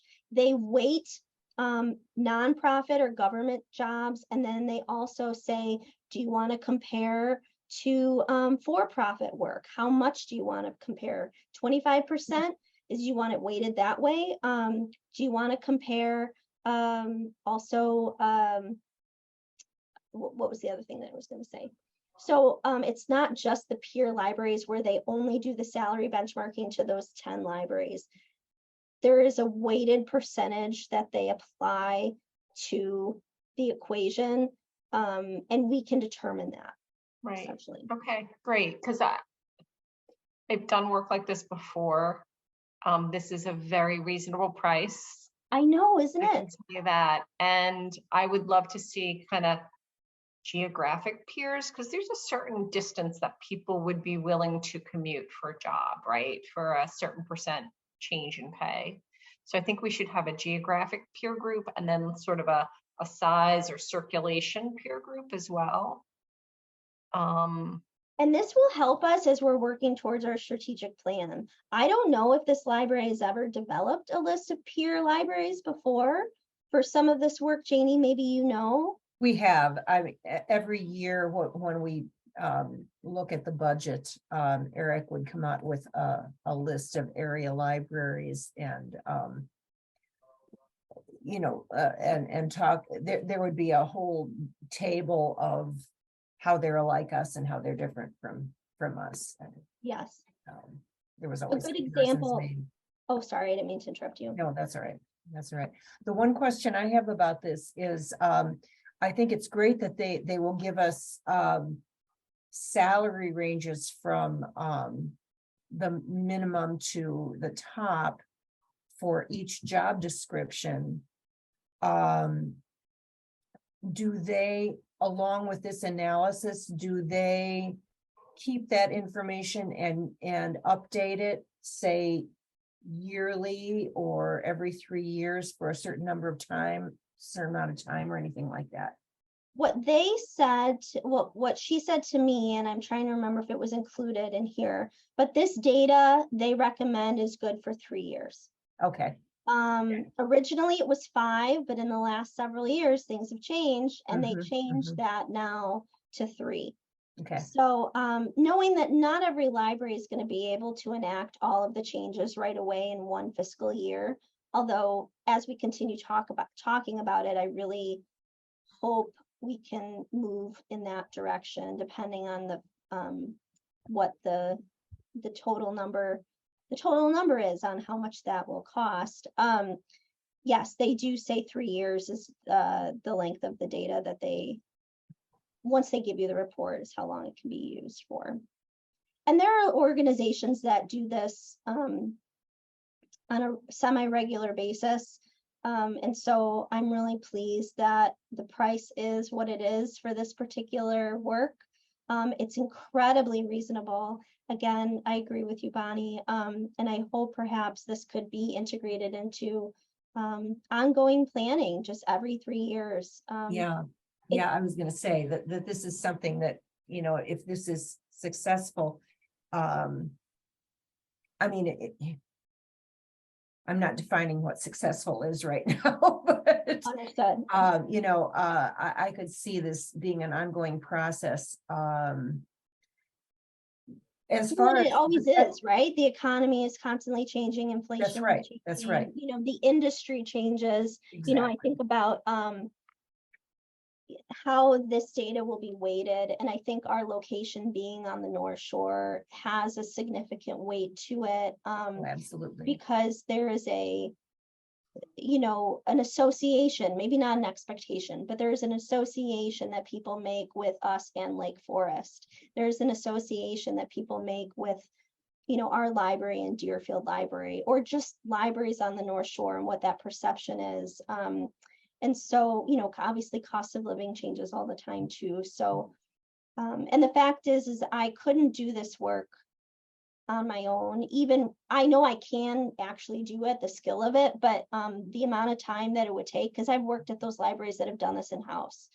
And they have full-time administrative assistants. They have, a lot of staff to be able to dig through those binders. I remember when it was literally binders of that survey of all these libraries. Now it's all digital, but that takes me to the other question I was thinking about. When they did come up with what they're charging us, is that based on the size of the library, the number of employees? I'm just curious. It's based on the number of positions. So Okay. I talked to them about my thoughts in terms of how many positions I think we will end up with. Okay. I thought through each of our departments and who is in them and the type of work that they do. And I've already have kind of a thought about who should have their own unique job description and whose job is similar to other jobs where we have a general job description and multiple people fill that work. You know, for example, our bookkeeper position, you know, if we were to have to hire for that, that's a specific set of skills that is very different from a library associate that works the desk. Our cataloging librarian, that is also another set of skills and another set of requirements. So I'm working with each manager to create the job descriptions for their teams. And so I estimated 12 positions. And then we also talked through if I needed more, you know, how much price per additional job description. So that's Gotcha. included Okay. here. Thank you. Yeah. Any other discussion? You know, the amount being as it is, I've already signed the contract and it's moving forward. I mean, but there's nothing to move forward at this point. It's the job description work that is happening, and then this actual work happens in November. So leading up to November, I'm going to talk with Catherine, who is our team, and who are the different stakeholder groups that are going to be communicated to along the way. Staff, obviously, board, finance committee, this committee, and then they offer to make a presentation, and we can discuss what that presentation is and who gets it, what information is shared in a public meeting, what information is shared in an executive session, and so forth. Great. Hey, Renee, I did see the comment about maybe it was in the timeline or something about a presentation to the client, let's just say. I would like to have not only top HR, top executive, but also finance. Yes. And that's what yes, we get to determine all of that. So with that recommendation, I agree. Okay. Finance and HR are the main committees that will want to hear this report and presentation. Yeah. But obviously, letting staff know along the way, complete transparency, letting the board know as information comes up. I still have to work through the first meeting, the project kickoff meeting, to really know what those levels of communication are and what's best for different audience groups. But yes. And Renee, I think you said when I was in the library last that you're thinking that this is a project that happens across the month of November. Is that right? They identified 4 weeks for our size of library. So I already told them, and because of their current wait list, because I signed the contract, they couldn't put us on the books until I signed the contract. So I did that already. So we are booked to begin November 1st for this project kickoff meeting. And I'm assuming leading up to that, they'll tell me what's involved in the project kickoff meeting. We can discuss who's at that meeting. And then they said 4 weeks. So I have some friends who work at another library who are currently working with them. Everybody wants to benchmark right now with inflation. I mean, their wait list is the longest they've ever had in the history of the company, I was told. And so I was told there was a little bit of a delay with my friend's library in getting their report. So they're about 4 weeks late, but they have over 200 staff and many more job descriptions than we do. So that said, it says 4 weeks, maybe 4 to 6. And then there could be discussion about when and how to make adjustments to salary for the rest of the fiscal year, and so forth. Any other further questions with this? Yeah, I just had one question, sorry, because I'm not absolutely. I've never been through this process before. No, it's okay. So it sounds like yes, it sounds like they're going to use your individual job descriptions to compare to other libraries. So it's not just based on like the title of the person's job. It's also based on the different responsibilities. So like your someone who's at your library their job description might look very different than someone, but you might have the same title. Yes, that's a great question. So or great thing to bring up. We are a small library with staff doing a lot of things. There are many libraries where buildings manager is just one full-time job, and that is just a part of our job description, for example, for library director. Or a different example would be our manager of technology and adult services. Other libraries have manager of technology as the only scope of their role, and then couple that with adult services management. So she talked about the idea that she finds job descriptions, or they find job descriptions based on the work itself. And sometimes they have to use multiple job descriptions and piece them together because there is no equal or duplicate type of job description on paper. And that's true in a lot of libraries because of the sizes, so, even something like technology or IT, it's not just comparing the work to other libraries, it's comparing it to industry standards of IT and technology work, which is outside of libraries and outside of government work and maybe at a much higher pay rate. Because not everybody works in libraries, comes out of library school. If you have a webmaster in charge of your website, she's going to be looking at, if we give her that direction, the industry standard for that particular type of work outside of libraries too. So it's a really revered company. It's existed for a while in Illinois libraries. I've worked at 2 libraries, as I mentioned, that did benchmarking projects, and they both worked with HR Source. And so they're really reputable and a go-to for this work for libraries. Well, and if it helps, I have a list of the libraries that Eric used to use. It looks like most of them were more locational than Geographic, yeah. Sorry, geographic. Was that for budget? Was that for salary? Do you know what he was using to compare it for? Salary? Okay. Yeah, I would love to see that. And we could keep with the same peer library list, or we could reconsider pieces of that. If you could send that, it would be great. Yeah, but at least it gives you a place where he had started. Thanks, Jenny. Okay. I want to continue moving. I think the last piece is just an update from me. We have a posting right now for a part-time library associate. And I wanted to let you all know, and going forward, I will let you all know prior to the posting to give you all heads up. But and I appreciate the feedback, Bonnie, for that specifically. This particular position is a newly created position in that it is new hours that aren't already allocated to someone in the library, in the organization. The job itself is not a new job.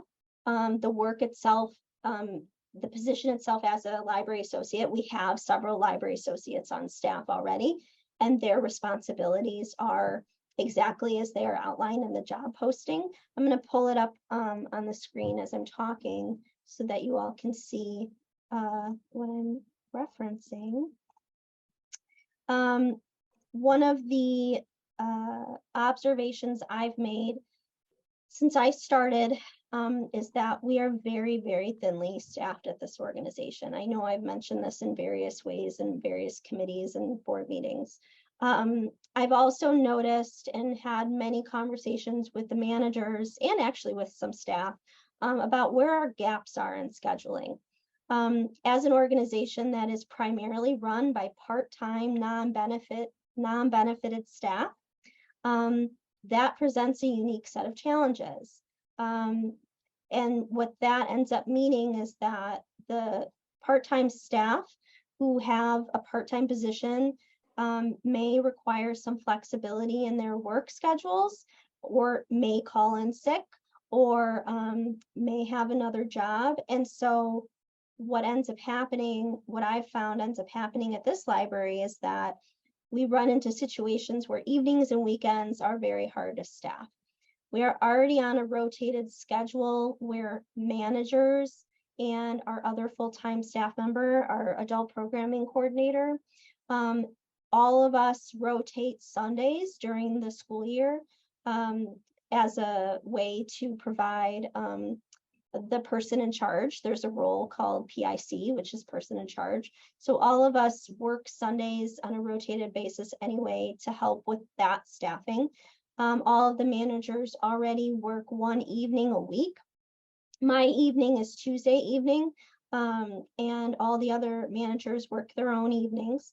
And on top of that, our other full-timer also works one evening a week.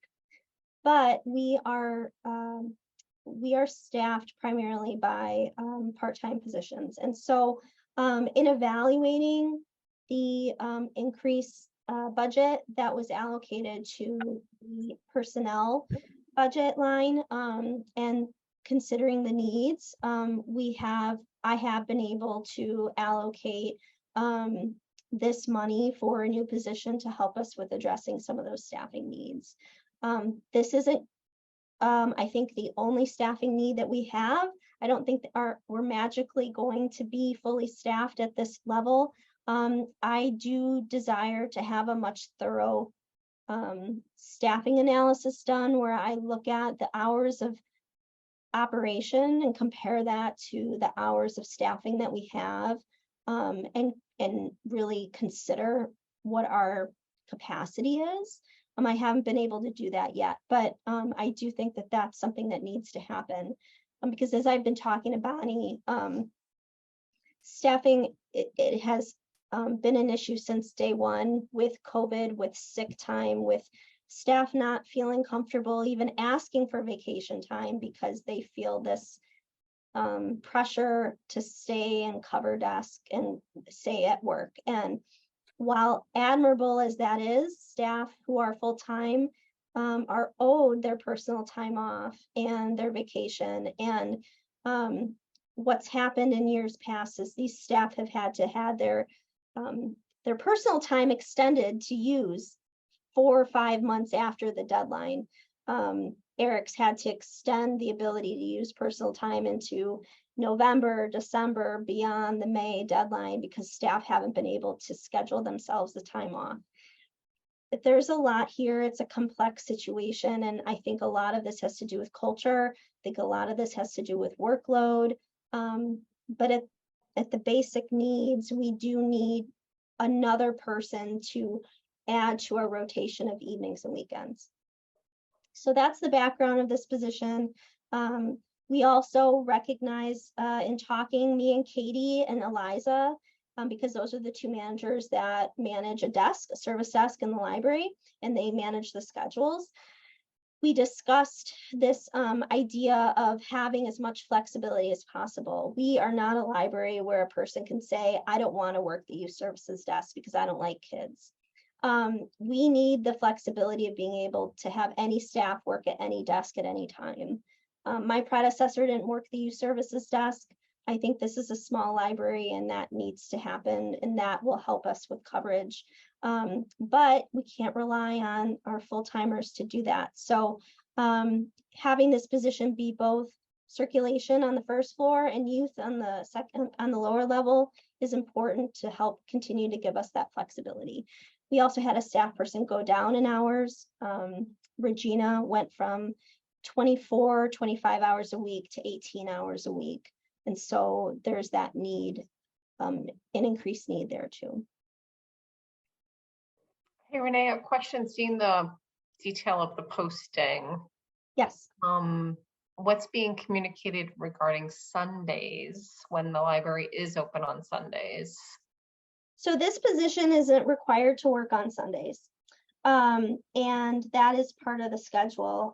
We have what I find a problematic setup for Sundays, which is we have certain people scheduled only on Sundays, and they work during the week and weekly Sundays.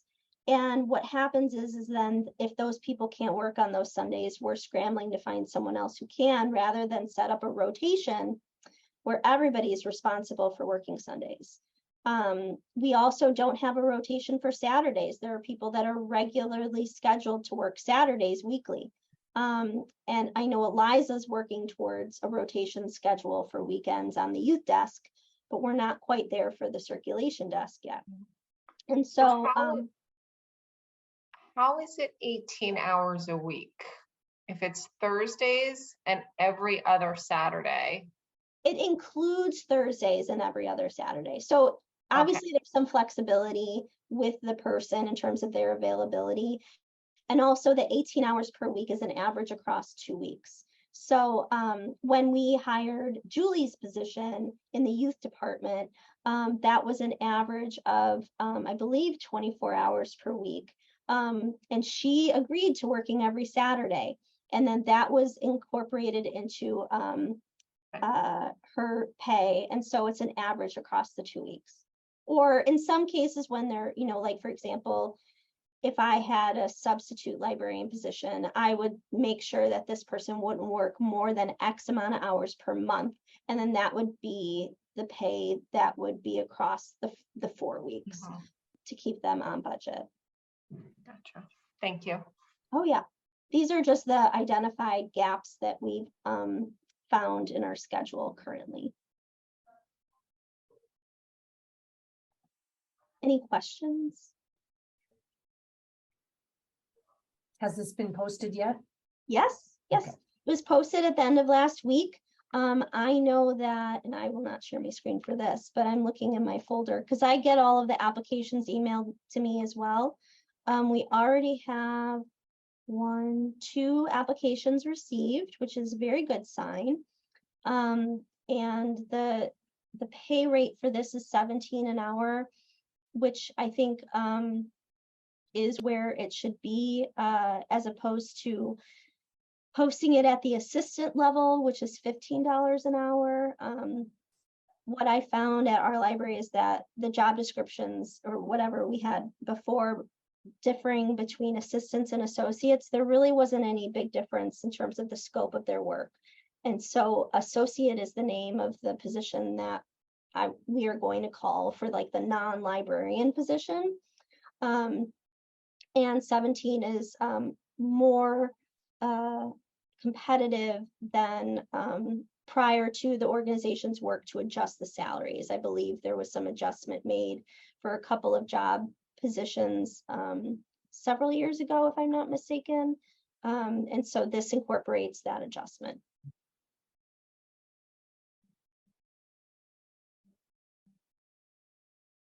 There are no other questions on that. I'm just going to reference the agenda one more time.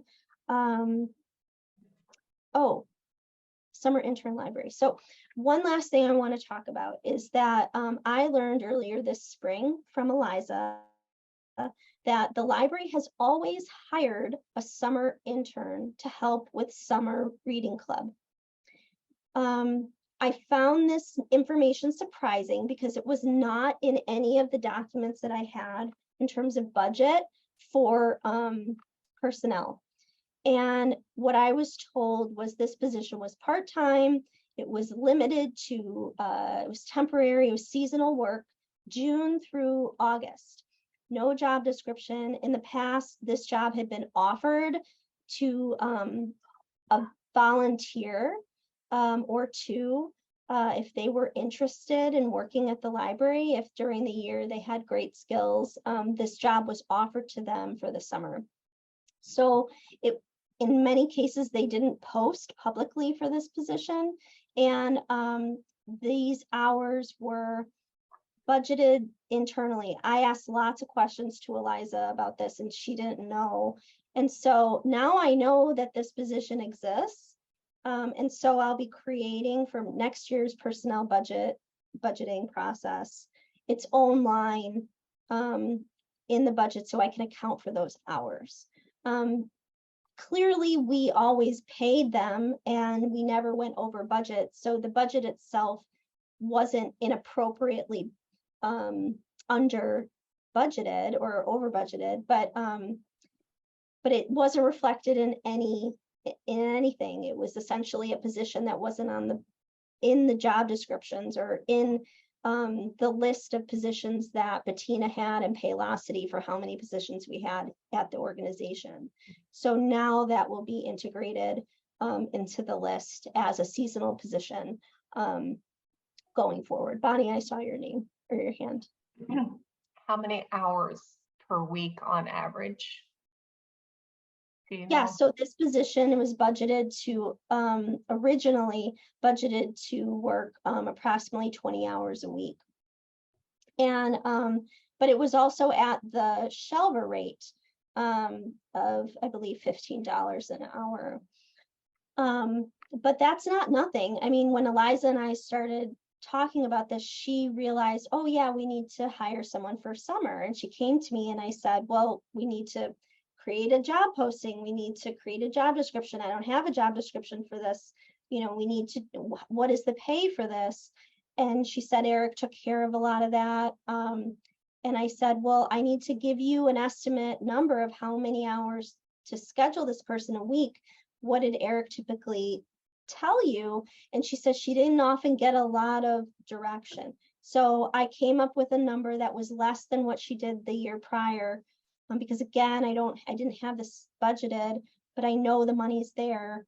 And so, yes, so this position is on average 20 hours a week, and it works in the youth services department, and it works the extra desk and primarily helps with summer reading club. And so- there's no IMRF implications. No, because IMRF is 1,000 hours.